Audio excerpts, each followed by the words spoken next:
नमस्कार, आप देख रहे हैं टीएनपी न्यूज और मैं आपके साथ हूं चंदा यादव। शुरुआत करते हैं खबरों की। महाराष्ट्र में एक भीषण सड़क हादसे में 5 लोगों की मौत हो गई। खबर के अनुसार घटना नागपुर पुणे हाईवे की है, जहां एक बस और ट्रक की टक्कर हो गई। इस हादसे में 5 लोगों की अब तक मौत हो चुकी है और 7 लोग घायल हैं। घायलों में से कई की हालत गंभीर है। राष्ट्रवादी कांग्रेस पार्टी के प्रमुख शरद पवार ने कहा कि वह प्रधानमंत्री बनने की दौड़ में शामिल नहीं है और विपक्ष ऐसा नेतृत्व चाहता है जो देश की भलाई के लिए काम करे। पुणे विश्वविद्यालय के कुलपति राम तकावले के निधन के सिलसिले में आयोजित शोक सभा के बाद उन्होंने पत्रकारों से कहा, मैं विपक्ष को एकजुट करने की कोशिश कर रहा हूं। मैं प्रधानमंत्री बनने की दौड़ में नहीं हूं क्योंकि मैं अगला चुनाव नहीं लड़ूंगा। महाविकास अघाड़ी में शामिल कांग्रेस और शिवसेना के साथ सीटों के बंटवारे के बारे में उन्होंने कहा, हाल ही में मेरे आवास पर एक बैठक हुई थी। महाविकास अघाड़ी के नेता इस पर फैसला करेंगे। उद्धव ठाकरे, सोनिया गांधी या कांग्रेस प्रमुख मल्लिकार्जुन खड़गे और बैठक कर इस बारे में चर्चा करेंगे। मध्य प्रदेश में विधानसभा चुनाव से पहले कांग्रेस कुछ नया प्रयोग करने जा रही है। इस बार ज्यादातर सीटों पर गैर राजनीतिक पृष्ठभूमि वाले चेहरों पर दांव लगाने को लेकर तैयारी कर रही है। कांग्रेस सत्तारूढ़ बीजेपी के आदिवासी बाहुल्य सीटों पर गैर राजनीतिक पृष्ठभूमि के नए चेहरों की तलाश रही है। नगरीय निकाय चुनाव में कांग्रेस का यह प्रयोग सफल रहा था। इस रणनीति पर अब कांग्रेस विधानसभा चुनाव में उतरने को लेकर तैयारियों पर फोकस कर रही है। राष्ट्रीय लोक दल ने सिर्फ पश्चिमी क्षेत्र की पार्टी होने का ठप्पा हटाने का मन बना लिया है। इसके लिए उसने पूरे प्रदेश में संगठन विस्तार का प्लान बनाया है। वहीं निकाय चुनाव में खामियों से सबक लेते हुए लोकसभा चुनाव की रणनीति भी बनने जा रही है। इसके लिए पार्टी पदाधिकारियों के 24 मई को अवध क्षेत्र के लखनऊ में बैठक करने जा रही है। रालोद के प्रदेश अध्यक्ष रमाशीष राय का कहना है कि चुनाव में पार्टी के 102 सदस्य जीते हैं। साथ ही 7 नगर पालिका, 7 नगर पंचायत में अध्यक्ष पद पर कब्जा जमाया है। इसमें कई पूर्वांचल के भी सदस्यों ने जीत दर्ज की है। लिहाजा लोकसभा चुनाव को लेकर पार्टी अब नई रणनीति के साथ मैदान में उतरेगी। इसके लिए संगठन का विस्तार भी किया जाएगा। अभी तक राज्य के करीब 40 जिलों में संगठन बना हुआ है। इसका विस्तार अब 75 जिलों में होगा, जिसमें जिला स्तर से लेकर बूथ लेवल तक की कमेटी बनेगी। असम के मुख्यमंत्री हेमंत बिस्वा शर्मा ने सोमवार को बड़ा ऐलान किया है। उन्होंने कहा, इस साल नवंबर तक अफस्पा पूरे राज्य में हटा दिया जाएगा।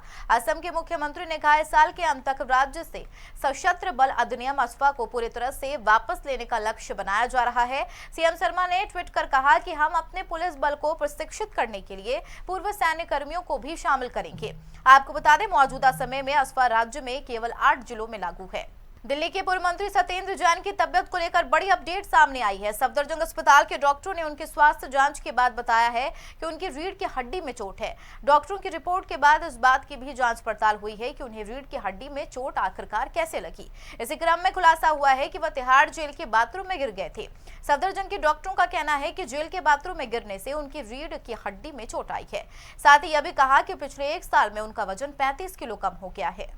भारत में खालिस्तान समर्थक अमृतपाल को मार्च महीने में भगोड़ा घोषित करने के विरोध में लंदन में खालिस्तान समर्थकों ने भारतीय दूतावास पर हमला किया था और देश विरोधी नारे लगाए थे।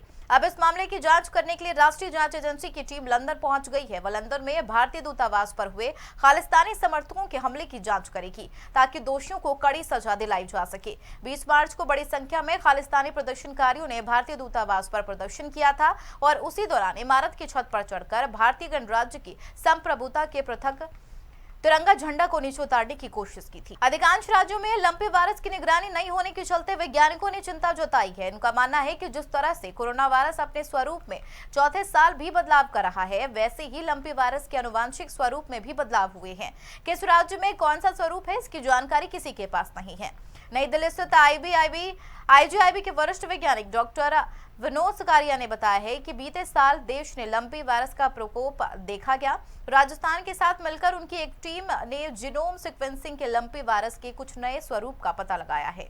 पिछले कुछ महीनों में भारतीय कफ सिरप को लेकर विदेशों में सवाल उठाए गए हैं। पहला मामला सामने तब आया जब गाम्बिया में 60 से ज्यादा बच्चों की कफ सिरप पीने से मौत हो गई थी, जिसके बाद भारत में बनकर तैयार की गई कफ सिरप को इसके लिए जिम्मेदार बताया गया था। हालांकि जांच में कुछ भी साफ नहीं हो पाया है। इसके अलावा WHO ने एक और भारतीय कफ सिरप के खतरे को लेकर अलर्ट जारी किया था। अब सरकार ने ऐसे मामले को देखते हुए एक बड़ा फैसला लिया है, जिसके तहत किसी भी कंपनी की दवाओं और खासतौर पर कफ सिरप को विदेशों में भेजने से पहले सरकारी प्रयोगशालाओं में टेस्ट किया जाएगा।